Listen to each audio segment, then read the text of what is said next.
Welcome to Behind the Paranormal with Paul and Ben Eno. Could the proverbial paranormal cold spot be a sign of the multiverse? Are places haunted or people? Can psychic abilities be transmitted through DNA? Hello, and welcome to the 895th edition of Behind the Paranormal with Paul and Ben Eno. I am Ben, and those crazy questions came from my co-host, partner in the paranormal, and Dad, Paul. And we are coming to you live from WOON AM and FM radio here in Woonsocket, Rhode Island, on the Paranormal Radio app from TalkStream Live and on TuneIn.com. Today we bring you the second of two back-to-back open-line shows with the man himself, our colleague Shane Sirois, coming to us via Skype from lovely New Hampshire today. Shane, welcome back to Behind the Paranormal. How's the book coming? No, I'm not right now, but between vacation and taxes and everything, and then buttoning up some ends with my business once I get back. So, but hopefully after that, and I got to finish off my wife's office, and then I'll be on the book. Okay, well, yeah, we're in the same position trying to finish one, too. Yeah, right? You life kind of gets in the way, unfortunately. Yeah. Well, there you go. And well, I'm a professional writer. I don't have time to write. All right, so let's get right to it. Why don't we start with a very interesting email from, we usually try to give our show reporters priority, and this is from Phil, who is right smack in the middle of the Litchfield Triangle, as we call it in Connecticut, a case we've been working on for 16 years, and one of the most interesting that we've dealt with. I've been working on this case for 16 years, uphill, both ways. Yep. So Phil writes to us, most of us have experienced the vanishing car scenario, but this one is rather intriguing. About a week ago, I was traveling home, and a black SUV was tailgating me. He was right on my bumper. I needed to slow down and take a left turn in my driveway, and I was growing very annoyed. I became worried that as I slowed down to make my left-hand turn, the SUV would crash into me and try to pass as I took my left. I glanced down to the turn signal for less than a second to turn it on, and when I looked back up at the rearview mirror, the car was gone. There are woods on both sides and a guardrail on the right. There was no driveway to go into. There was no explanation other than it vanished. But none of this is the strange part. As I pulled into my driveway, I was awash with an intense feeling that the SUV driver wondered where I went. Did I disappear in front of him? Did he think I was the ghost driver? Am I just a normal guy heading home after a long day of work? You know, I have to say that last sentence is the most telling.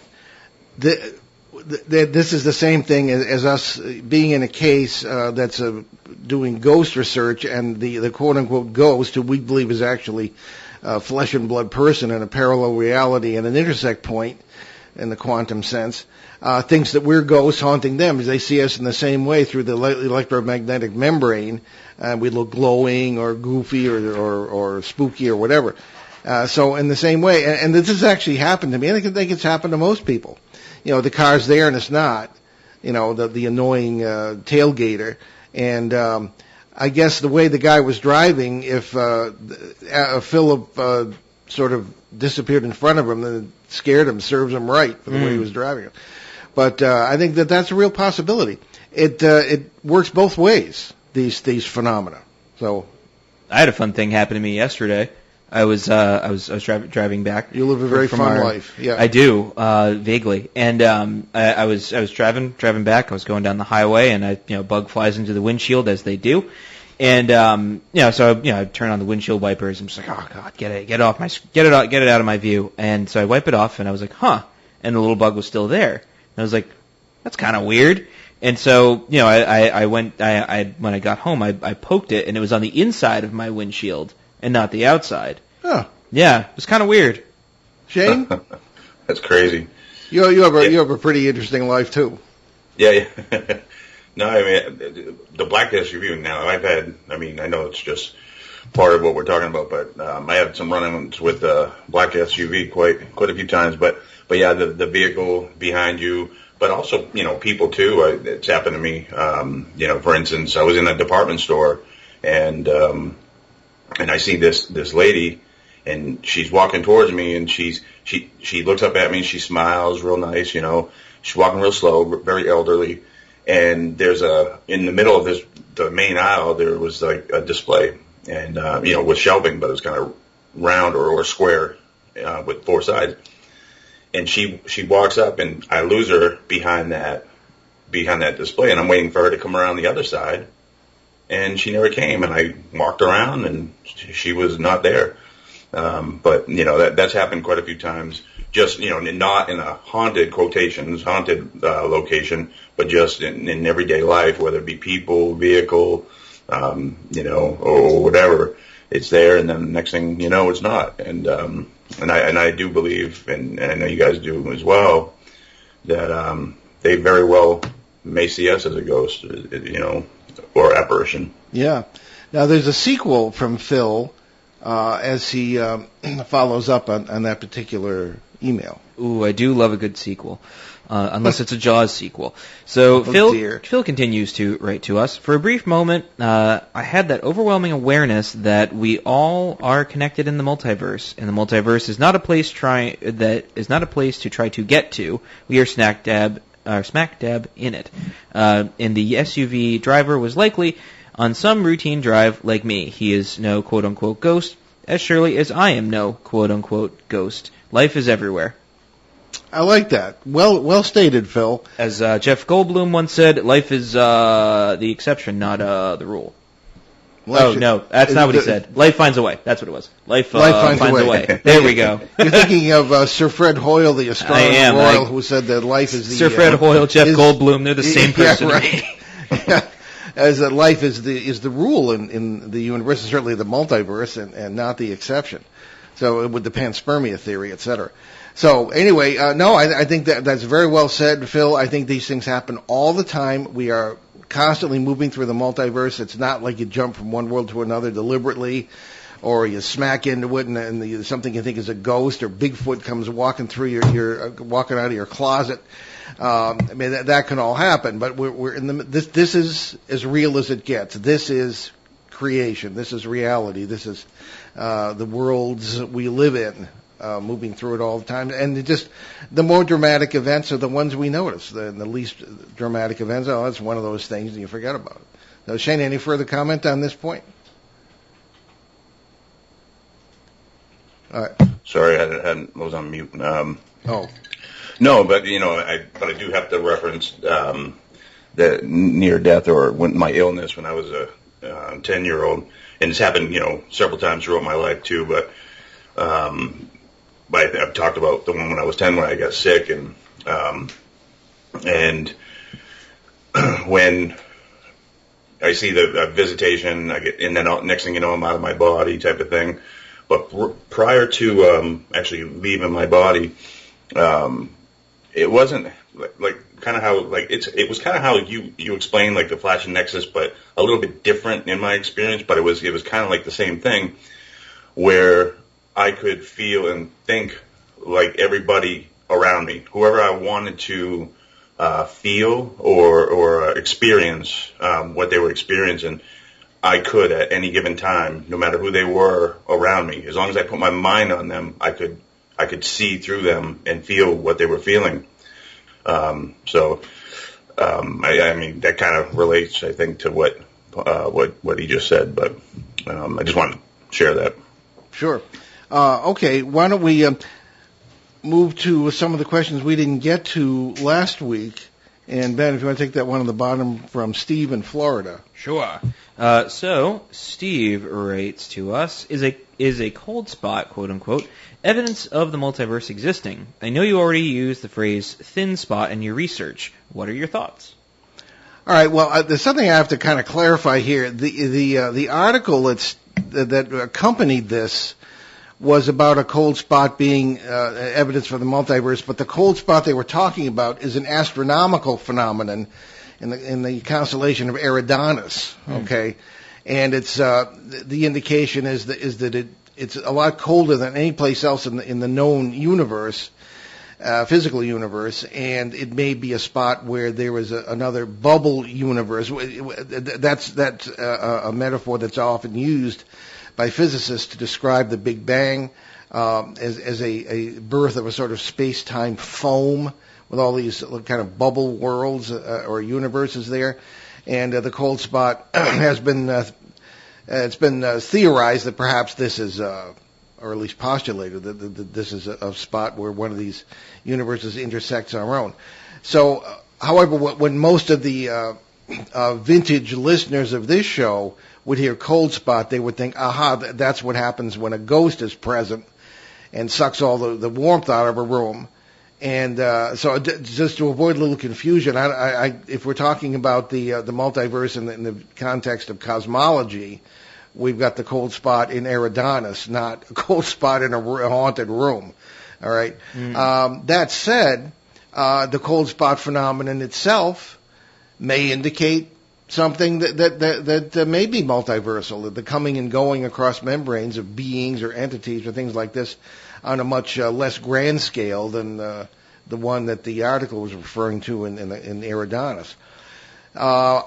Oddly enough, because a lot of my paranormal experiences that I've written about are very different from most people's. I have only experienced the cold spot, which is supposed to be ubiquitous. It's supposed to be present in so many cases, only once.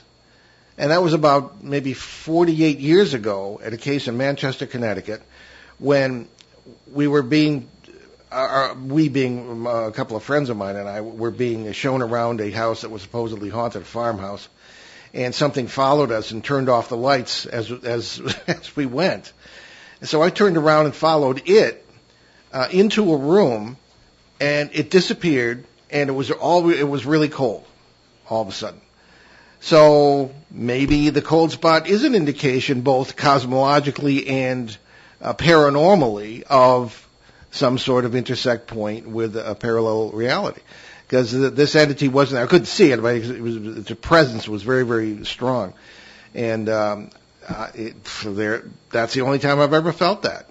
Either you fellas ever felt the cold spot that's commonly talked about? I have. A space voyage? Yeah, I have quite a few times, but it's not there every time. I mean, the majority of the time it's not, but quite a few times I've experienced the cold spot, and the majority of those times where I did, it was preceded by, it started off, I should say, with a pop or a snap.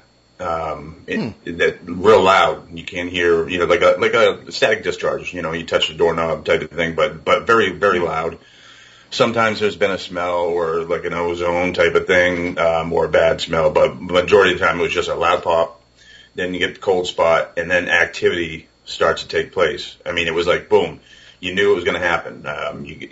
And so also that's been picked up on some of my electrical equipment. I don't use gear because a lot of it's just junk. We know that, but in order to rule them out, as being rule that they are junk and they're kind of useless, you gotta play with them anyway. So, but I've had like audio recorders that change, prior to a cold spot, or you'll get like a frequency change. So where you can get the audible pop with ears, sometimes the frequency on the recording changes, then you get the cold spot, and then activity happens. Or you get with EVP, and I think a lot of them are just, sound waves, but I think a lot of them are legit because I've gotten recordings that call me by name, referencing that are going on in the room, things of that nature. And during those recordings, I would say the majority of those recordings start with a change in frequency. So where you just get like a white noise on your audio recorder, just all of a sudden you'll get a, and there'll be like a frequency change that comes in, and then all of a sudden you'll get voices or things will start happening in the room.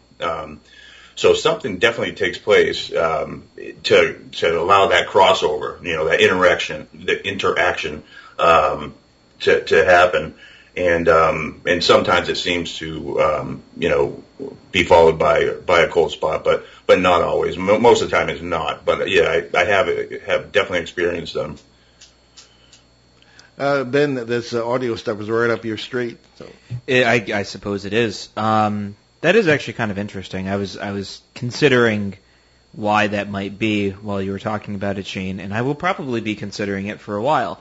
Because I don't have anything directly off the top of my head. But to answer one of the two questions you posed, Father, I have never experienced a cold spot in any case that we've been on, whether by myself or with you, not once, which I think is interesting.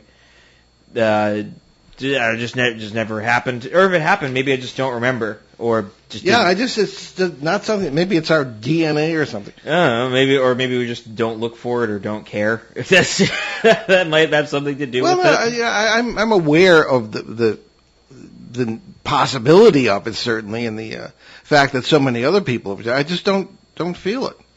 Just that one time. Yeah, I don't know. I've just never had the experience. And two, I do think. I do find it interesting that I think physics is a fun science because they make stuff up a lot of the time, and they just kind of make... Well, in hope that it'll fit into answers. Right. And sometimes it does, sometimes it doesn't. It's like that joke about molecular biology. Why do doctors and scientists not trust atoms? They make everything up. That's like good one. I mean, it's kind of true. I remember I had an astronomy teacher in college, and he was a real fun guy. He sounded like Ray Romano, and I remember one time he was explaining something to us, and he was like, "Well, if an astronomer doesn't know how to explain something, they'll usually say a collision did it." or they'll have like their go-to explanations for things, and it's kind of fun because I remember that every time I hear something, because they're like, oh, this might be this, and then they, because it's like, at the end of the day, we don't really know. No. And there's really no way to know. I do think it's interesting that in both cases that temperature is an association with a shift in perceived reality, but also in physical space, right? So it's interesting that temperature has something to do with it. I'm wondering if it has something to do with gravity in some way, shape, or form, or some sort of atmospheric change, or what have you. I think that a lot of the time it's fun watching science like physics that's trying to kind of explain the world is having a hard time doing it with materialistic means now. Oh, yeah. Because now we're coming to this sort of place where, like, okay, well, we've described everything we can empirically, but we're still experiencing X, Y, and Z. All right, we got to figure this out now. And it's like, how do we kind of, like, make it fit this mold? I think it's hard because the idea of the multiverse is proven mathematically, but it's so esoteric that it's, like, hard to conceive. So I think any sort of anomaly that's found... If you've read any sort of articles that have popped up in mainstream science now, you'll see, oh, this might mean alternate realities. But it's like, at the end of the day, it's like, you'll have some scientists say, well, no, it's not really what it means. And it's like, it's just misinterpreting of different ideas and all that. So I've become dubious of it because I think at the end of the day, we're losing sort of sight of kind of the whole picture by focusing on random things. And I don't think they're ever going to find some sort of empirical thing like, aha, we found the other universe. Yeah, well, there are eruptions now and then of excitement about certain findings, but and one of the troubles with science, and we've gotten into this with Laurie Greer, one of our producers, who is a behavioral scientist, they don't talk to each other. Physicists do not generally. Now there are some exceptions, interdisciplinary conferences and things. But generally, they don't know what's going on in other sciences, and that's one of the downfalls of Western thinking. It's compartmentalized rather than holistic. Right, because then you end up missing things that other disciplines see. Yeah, right? exactly. That's why the study of history is kind of flawed because it's approached like a science rather than a story. Yeah. So it's like it's the same thing, right? Human experience. Yeah. Exactly. You can't. That's why I'm not a huge fan of sociology, because it's really hard to codify the human experience. Oh, yeah. I mean, there's definitely similarities, that's for sure, and you can't ignore that. And there's definitely trends and all that exist, but the problem is that, you're right, nobody talks to each other. But materialism, scientific materialism, is really dead, and they don't know where to go now. No. A lot of them, because that's all they know. So they kind of wrote themselves into a corner. Well, it's not like they're going to take us seriously, but nevertheless, we're pointing out alternatives. I want to get back to something Shane said before we leave this question, and that's the idea of smells. Now, we've done one show in 13 years now. Oh, yeah, olfactory senses. Olfactory senses. Yes. Because I'm thinking in the Bridgeport case, and Shane might want to comment on this, in the Bridgeport case, 1974, the poltergeist thing I was working on with Ed and Lorraine Warren, there were, when the attack, I call it the attack, came on Monday night, the 25th of November 1974, in the living room of the house by 4 entities, there was a strong smell coming from the kitchen where they came from of ozone. And also kind of now and then rotten eggs kind of thing. And you can see where sulfur has been traditionally associated with the devil, because they would. I think maybe when these things would occur, that they didn't know what they were, but they would smell these things. Because when we did that show, I'm trying to remember the guest's name. Jeff Cutchin. Jeff Cutchin. He made a really interesting point that sulfur was actually a cleansing smell. Yeah. Ben's got to answer the phone. I always have to answer the phone. Yeah. Well, anyway, but so Shane, I mean, how many times have you run into strange smells like that?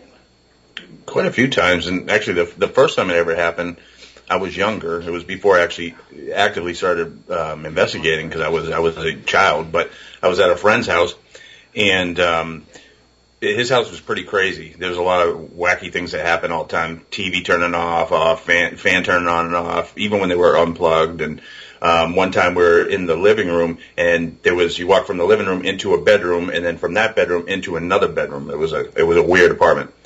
But in the last bedroom was one of those bars, you can kind of place anywhere, and the lady had like these model horses, just one you could hold in one hand, but they were about, 8 inches tall or whatever, and she'd paint them or whatever, and she had them displayed. All of a sudden we started seeing these horses flying through both bedrooms into the wall so we could see where the living room was and just smashing against the wall. And we hear things moving around. We go into the one bedroom. We're looking into the master bedroom, at the far end, and the queen size bed is just shimmying around the whole room and hopping up and down. And I grabbed the first thing I could find. It was like this little teacup, and I threw it as hard as I could, and it went underneath the bed. And when it did, the loudest scream you could ever hear, like we literally had to cover our ears. It was so loud. But during that whole time, all you could smell is like a really rotten egg smell. But what I do want to bring up too is, I know there might be a call or whatever, but it's I don't think a coincidence that people in haunted homes prior to activity taking place smell these rotten smells. Also, people that claim to be a lot of people, not everyone, but abducted by aliens or have alien interactions smell sometimes a rotten, foul smell. Also, people that encounter Bigfoot before they do smell a rotten, horrible smell. They, at times, all say sulfur or rotten egg smell.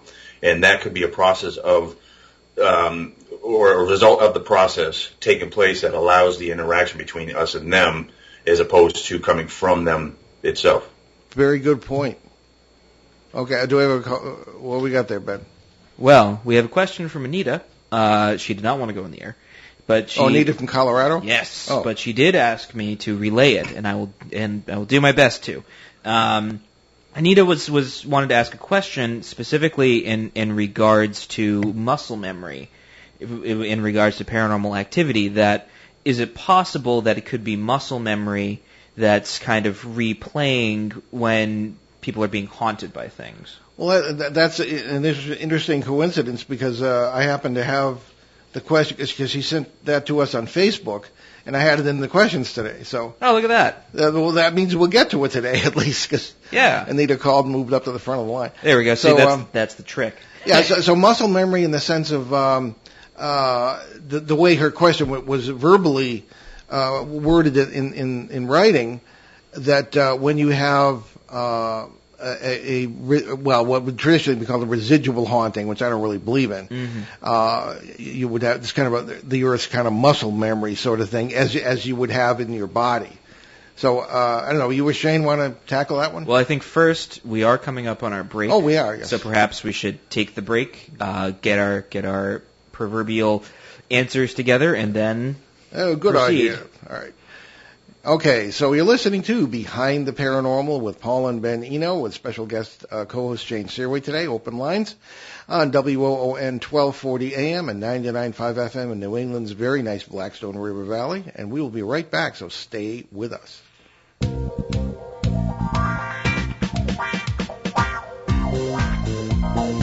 The night is alive. Join us and take a walk on the weird side when you tune in to the Kingdom of Nye, hosted by Heather Wade, the finest in late night talk. Listen live free weeknights starting at 9 p.m. Pacific time at thekingdomofnye.com, talkstreamlive.com, and the Paranormal Radio app.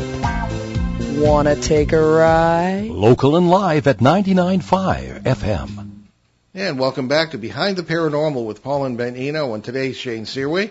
We have an open line show here on WOON 1240 AM and 99.5 FM. And let's get back to it.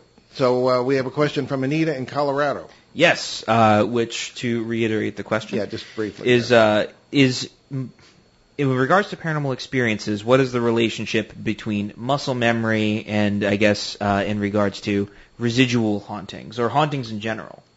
Well, I threw that question into the muscular arms of you and Shane. So. You know what, Shane, you first. Okay. Well, yeah, like you guys, I don't like residual haunting and what that implies, and like your home is on a DVR, and I don't really like that because what their explanation is the fact that they don't really have one, so they have to say something because they're supposed to be the one investigating your home, and they have to have the answers, right? So they invent this stuff, and it's okay to say that you don't know or that we don't know, but I don't like that at all. It doesn't make sense. But what I do believe and what I have seen is these events have taken place that seem to replay. They don't interact with us. They're doing their own thing at their own time, if you will. I've encountered it. I've seen it, and they're not aware of me, and they're dressed from a different time, type of thing. They all seem to take place in areas where there were very, very strong dramatic events. Whether it's Gettysburg or in a home where there was a murder, or things of that nature. There was something very dramatic that took place. And what I believe is the thing that crosses over between one parallel to the next easiest and more commonly are strong emotional events. So these emotions, have frequency or whatever. They seem to cross over just like love, but these dramatic, horrible events too, at the same time, despair, fear, anger, sadness, in these horrific, dramatic times, these traumatic events or whatever, that's what I think is happening. Not your home is a DVR, and not that the battlefield's a DVR. Or The Rock recorded the event and it's, letting loose what it recorded, 50 years later. So I really could go for a good episode of Gettysburg tonight. Yes. So what I believe is it's an emotional, bleed over, say like layers of an onion, and the dramatic event is dye dropped on one parallel and it bleeds into the next type of thing. It crosses over into that next parallel. Based on that emotional trauma or dramatic type of thing. Yeah, that's very well put, I'd say. Yeah, I do think that's interesting, and I think there might be a link there psychologically as well. It is interesting that you bring up trauma, Shane, because I was actually going to bring that up too, because I don't want to put down the idea that just because you're experiencing something doesn't mean it's completely paranormal. There is an idea of trauma kind of being kept in your body as sort of like a muscle memory type thing. I do think that's entirely possible. That way you don't blame ghosts for everything. And I do think that there's a relationship between the two. What that might be, I don't know, because I'm not a psychologist. But I will say that I do think that there's an element of it where maybe there's some sort of memory, like maybe even a sense memory, an olfactory sense memory, or something that could be linked with it as well. I think that it could be just a perfect storm of a bunch of different things happening at the same time, and it's probably not fair to assume it's all one thing. It could be a bunch of different things happening all at the same time. We don't know. Yeah. Really, it comes down to the experience of whoever is experiencing the experience. Well, I was reading a very interesting thing the other day about, and it explained my hot dog dependency, I think, is that when you have the smells and tastes of things, you're not necessarily a compulsive overeater or anything. It makes you think of your childhood. And the older you get, the more effective that can be. In the sense you smell something and it makes you feel young again. Or you eat something you probably shouldn't at your age, and it makes you feel young again, at least till you have a heart attack. Oh, that makes a lot of sense, actually. Yeah, so that was interesting too. So smells are very important in the paranormal and everywhere else, apparently. Yes, so, your senses are important. Shane, any more thoughts on that before we leave to the next question? I guess not. Okay. All right. Sorry. Yeah, I'm mute. I'm trying to mute because my office is a little noisy right now. I apologize. But but no, I think we covered it well. Okay. Now we have a question, actually left over. Salvatore from New Jersey wrote in last week, and I think we didn't get to the second part of his question.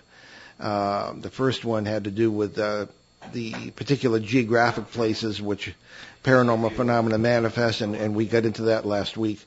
And okay, and we have a caller. Okay. All right. But anyway, Salvatore has a second part of the question here. It says, sometimes these paranormal manifestations appear to be connected directly to certain persons, regardless of geographic localities, although these events may involve both particular places and specific persons simultaneously rather than separately. For example, hauntings may be anchored to a definite small spot or house or larger locality, but it may also be linked directly with the person or persons regardless of location. And I think we can leave it at that, because one of our initial questions was, are people haunted or places? And Shane, I'm going to throw that to you when the time comes, but I guess we have a caller. We do indeed, and it is Michelle from Florida. Oh, well, Michelle, welcome to WOON. You're on the air. Hello, Paul, Ben, and Shane. It is so nice to get through to you guys and talk. I've been emailing you a lot, and you've helped me with some material for my master's thesis. So if that gives you any clue of who this is. Yes, I think so. Sure. See, I told you it was a test. Yes. And actually, Paul, I asked Michelle to call in because of the one of the questions that we might be getting into today is right up her alley. She knows she'd been doing a lot of research on it, and as far as can psychic abilities be transmitted through DNA? And I know we're covering a different question right now, but I think she's a great person to have call in for that question. Well, great. We're glad to have you, Michelle. Shane, take it away. Okay, so Michelle, how you doing? Great, thanks. How are you? Good. So we talked about this subject, and please enlighten our listeners, because I know you've done a lot of research and you have a lot of answers in that direction. Oh, geez, the pressure is on. Thanks so much, Shane. Hey, you're among friends. Well, no, yeah, I called in specifically after, you guys were talking about smells. And that reminded me of the research that was done with mice, inducing the fear, or inducing the sense of fear whenever they smelled cherry blossoms. And what was really interesting was that fear was passed on to their offspring. And what the really cool part of that experiment was that the males did not have any involvement at all with the babies. So the experiment proved that you can pass something such as fear onto a child, and it's not done epigenetically, it's done genetically. So to answer that question, if fear can be passed on, then so can such things as gifts and talents, such as psychic abilities. And what my PhD paper is going to cover is that our ancestors are our blood and bones, and our blood and bones is a technology that which our soul can literally plug into and basically like a computer almost tap into the, latent dormant abilities that we may have that go all the way back through our genetic line. That's a really brilliant observation. We're always pointing out, or at least I am, that we are the sum of all our ancestors. Yeah. That kind of fits right in with what you were saying. Shane, thoughts? Yeah, that's beautiful. Yeah. Yeah, no, I definitely agree with that. But also I don't want to ignore one other area too on that topic. I definitely believe what she's saying, and she has way more information about it than I do. And but also, if you look at some of the people who have encounters like abductions or whatever, and they've gained abilities after the fact. Mine was a near death, and then also my interactions that I've had since child with these alien type things, and my abilities, which I never talk about and I won't go into right now, were gained after those experiences that I had. And this is a common thing with people too, with other people that have those interactions, and all of a sudden they have abilities. So is what's taking place a change in the DNA? Am I an experiment, or are those people experiments? And can it happen naturally, like Michelle is talking about? It's very interesting to me. I actually think, I'm glad you brought that up, because I think they go hand in hand. I think that trauma within the human experience is a way of tapping into these abilities, and from a human perspective, it's like from an animalistic human perspective, it's a survival mechanism basically. Mm-hmm. But to look at it from like a spiritual perspective, it is your soul's ability of adapting to the changing environment. So that's why we are a very advanced technology, and I try and say, don't think of technology when I say that as in you're plugging it in or there's batteries involved. There is advanced technology, meaning the way your soul interacts with the DNA, which, is a, more of an etheric type of thing, that, is comprised of our, material body. So the way our soul physically plugs into it is the way that you were, your individual essence profile, your frequency was adapting to that trauma. And that's another thing that I will probably cover in my PhD, is the different levels of trauma and what comes out of that. And it could be, a horrible trauma, or something that is more of a, like an experience of good type of trauma. So sorry, I don't want to go on and on about that, because I know the show is almost coming to the end. So. No, it's fascinating stuff. My question would be, after that's brought up, in your opinion, is the soul in the body or the DNA, are these all separate things? Well, I think that when you're here in this reality, everything's working in conjunction. So now, the materialist will say, yeah, it's all separated. The spiritualist will say, no, it's not, but they're both right. I mean, when you leave the body, the DNA in your body is decomposing and going back into the ground. Your soul is wherever it's going.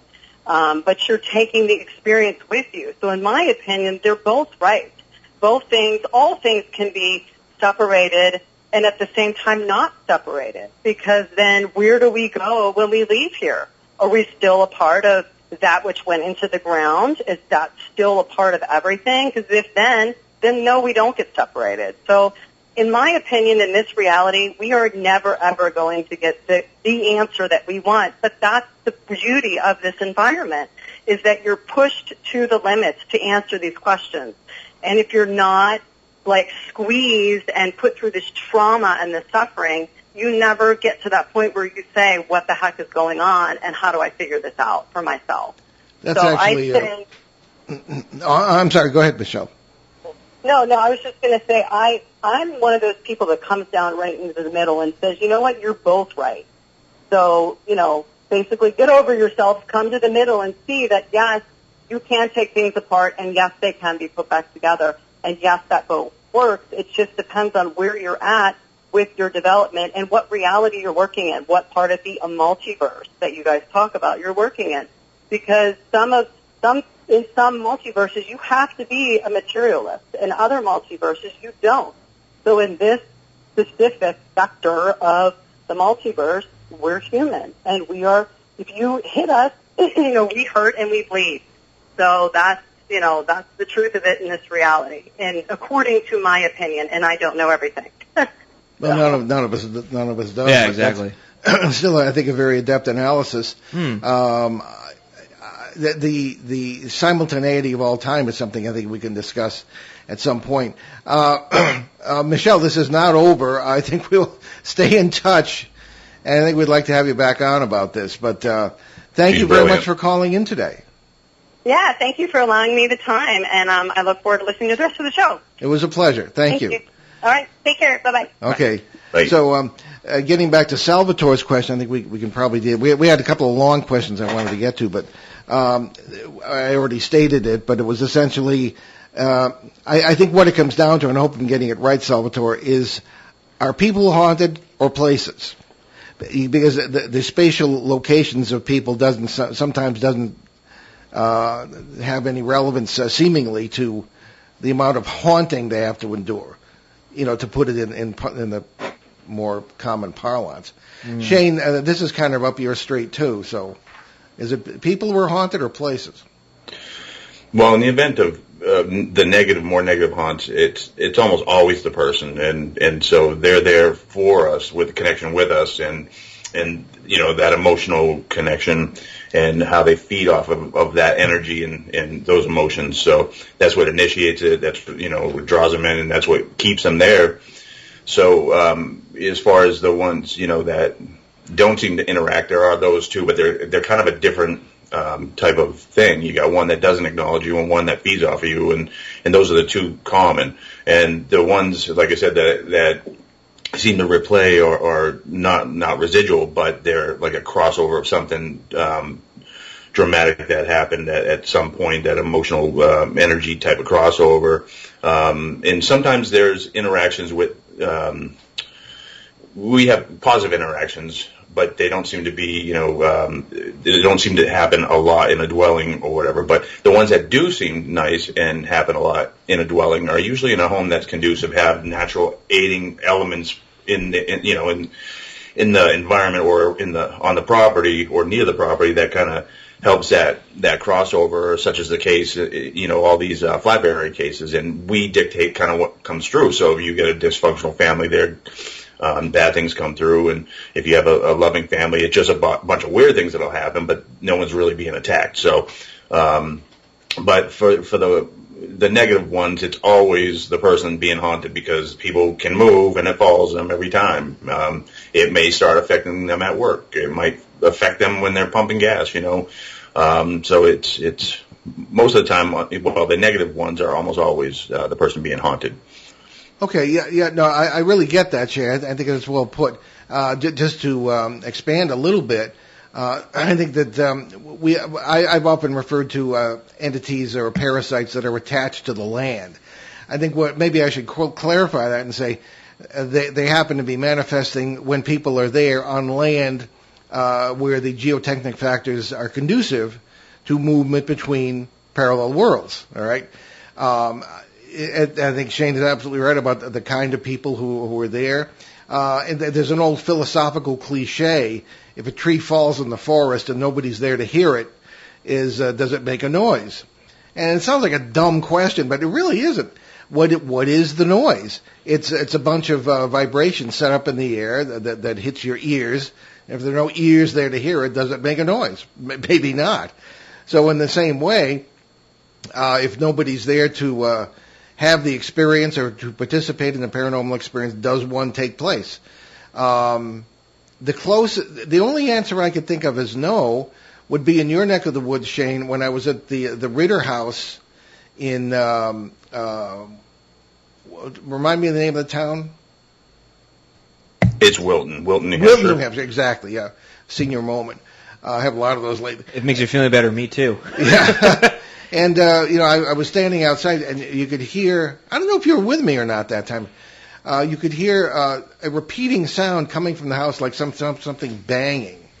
But nevertheless, we weren't in the house, but we were outside, and we were hearing it. So that might be just an illustration. Oh, Ben, did you have any thought on this? I do. I have a couple of thoughts. I think the first thing is we should define the word haunted. Right. Do we mean a negative experience, positive experience? Can there be positive hauntings? Can there be, if that's the case, then if there's, then would you say that, religious or spiritual sites, would those technically be haunted? Or is that just all human belief, fueled by geotechnical anomalies, and maybe it's both? I don't know. Because I do like the idea of thin places. I think that's very, very accurate to my experience anyway. So I think one thing we've kind of lost, at least in the modern world, is that place is very important when it comes to these things. That being in a certain place is good. I don't want to say good. Being in a certain place means it has power. Place is important, and that if we go to a certain place, that, i.e., let's say Stonehenge, right, or even America's Stonehenge, you go there and it's a place, it's important, and there's something there that kind of draws you, and you're not really sure what it is. And I think that maybe it's a haunting, maybe it isn't. Who knows? But I think the term that needs to be defined first is haunted. Good point. And I think that the answer is both. People can be haunted and places. And I think that we need to define the haunting first. Is it a parasite? Or perhaps is it, I don't know, maybe you happen to make some sort of connection with some entity across the worlds, and somehow you're connected with it, whether you're it or it's you or something like that in the multiverse. Or perhaps you go to a certain place because it makes you feel calm for whatever reason. You go up, you find a little trail or something you go on, and it becomes important. It becomes a good haunting, quote unquote, perhaps, because you've invested that time, right? So example A would be, you investigated that house where an old man would go down the stairs every day. He would do the same thing every day. It became a haunted place, but in a good way, because it's that place existing the way it's always existed. Because it's that place there, it's that place, other places as well. I think I think place is important as well as people. Yes. Thanks. Shane, any final thoughts on that? No, I think we covered it. Okay. Look at that. All right, now, Salvatore has we don't have much time, but a third part of the question, we can at least get thinking about it, right at the very bottom of the page there, Ben. Oh, wow. Alrighty, Salvatore, we'll do our best. And he writes, finally, are certain individuals more prone or sensitive to experiencing such paranormal phenomena? Are there transgenerational lineages or even genetically transmitted psychic abilities, which we actually kind of Everybody's covered? interested in that today. I guess, yeah. Sorry for asking so many questions, but such issues seem to be long-term concerns across many, if not all, cultures, societies for many years, decades, centuries, millennia. How can all that data be adequately collected and made reasonable sense of, even if it is just considered our contemporary experiences, such as paranormal phenomena? Well, very, very good and complete. We have answered some of that. I think how do you gather such information? The folklore and myth, as it's called, are not necessarily made up stories of things that aren't true. They are, as I've often said, the vessel of the memory of the human race. And excuse me, the things that have happened to us in our history from the beginning, whatever that was. Have been codified in stories that were passed on for centuries by shaman and other people who were the folklorists of the verbal stage of humanity and the early verbal stage. And then finally they were written down in their stories. So I think folklore is to be taken very seriously. On the other hand, when you have folklore about like vampires, it doesn't mean they're literally European noblemen in red capes. I think Bram Stoker kind of... and of your own free will. Or Anne Rice. Anne Rice, I like Anne Rice, yeah. But you have to look at what the reality might be behind the label we put on it that we can understand, or behind the storybook label. Right. I think the important thing, especially when it comes to folklore and myth, is that, you can't look at it like, oh, well, there's lightning and they just made a god around it. It's like, no, these are how they perceived reality. Yeah. This is how they experienced it, and this is how it was recorded. Yeah. Shane? No, I mean, I think some people are more prone to, I think that was one of the questions was, are some people more prone or why or whatever, to experience some of these things, and can it be passed down or whatever? And I do believe that because, for instance, things changed for me after that illness I told you about, and during that visitation that I had, that being told me that you have to be brought here so you're connected, and the way they explained it to me was kind of like a preset on a radio. They didn't use that terminology, but that's how I kind of understood it, was kind of like a preset on the radio of a radio station. You're scrolling the radio looking for a station, you find one, you hit a preset so you can go back to it whenever you need to. Otherwise, but if you never ran across that station, you would never known it existed. You would never been able to listen to those sound waves. And so, kind of like people that have, whether it be accidental or kind of like in my case, experienced something on that level.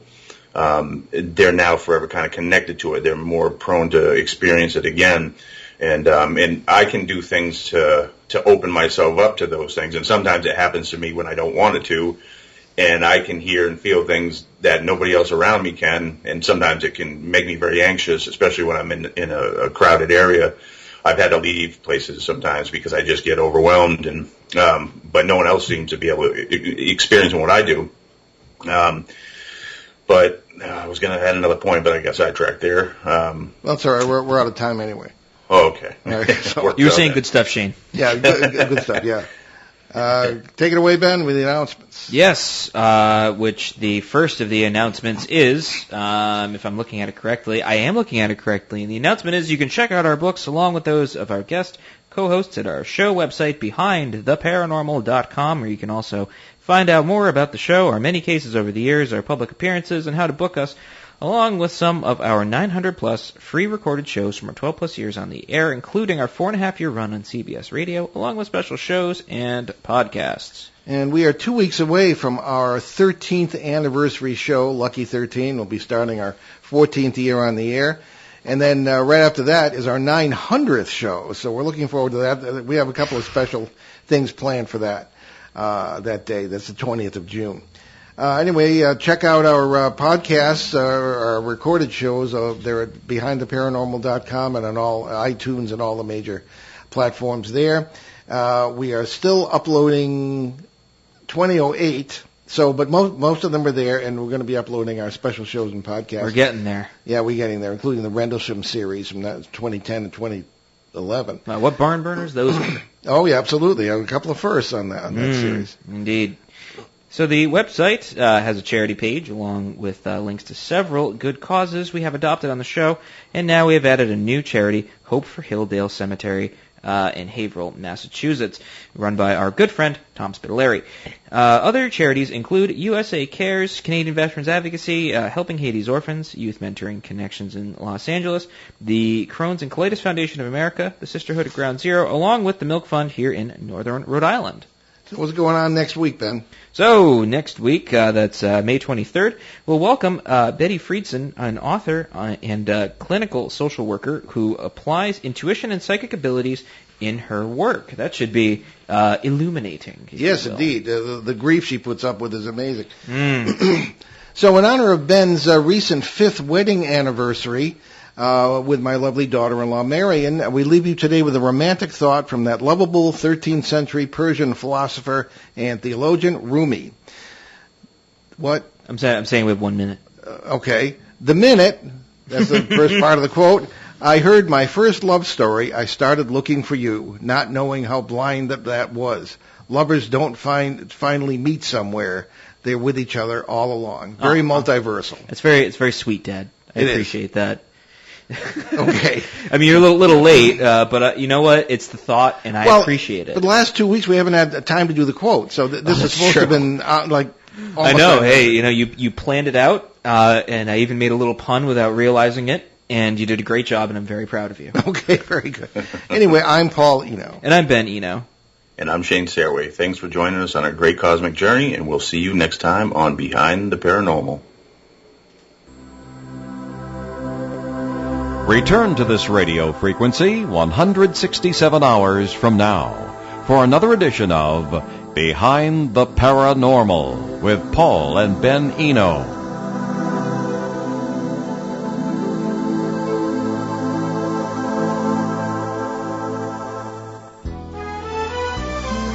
Blackstone Valley's ON Radio.